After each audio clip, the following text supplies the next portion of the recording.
শসা, লেবু, শসা, লেবু, মরিচ, কাঁচা মরিচ সুন্দর করে প্লেটে সাজিয়ে রাখা ছিল। তাই আমি একটু ক্লিপ নিয়ে নিলাম।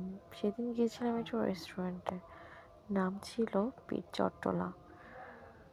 এই যে আমি আসলে রেস্টুরেন্টটা অনেক সুন্দর ছিল। আমি পুরোপুরি ঘুরে দেখতে পারিনি, কারণ আমরা যেহেতু কাজে গিয়েছিলাম ডক্টরের কাছে, আর অল্প সময়ের জন্য খেতে এসেছিলাম, সে কারণে পুরো রেস্টুরেন্টটা আমার দেখা সম্ভব হয়নি। রেস্টুরেন্টের পরিবেশ সুন্দর থাকলেও সেখানে খাবার দাম কিন্তু মাত্রাতিরিক্ত ছিল, অতিরিক্ত দাম। কিন্তু খাবার কোয়ালিটি অবশ্যই ভালো ছিল। এই যে দেখা যাচ্ছে ফুল, এই যে ওদের মেনু। আমরা আসলে রেস্টুরেন্টে যখনই যাই, দুপুরবেলায় যদি খাওয়া হয় ওই ভাত, মাছ এবং সাথে সবজি এসবই খাই। মাংস আমাদের খাওয়া হয় না।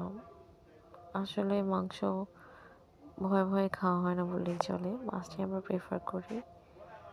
এই যে আমার জনাব বসেছিল, সবসময় উনি মুড অফ করে থাকে, তার সাথে কোনো সেলফি নিলেও তিনি মুড অফ করেই থাকেন। যাই হোক, রেস্টুরেন্টটা আমার কাছে ভালোই লেগেছিল, খাবারগুলো ভালো ছিল।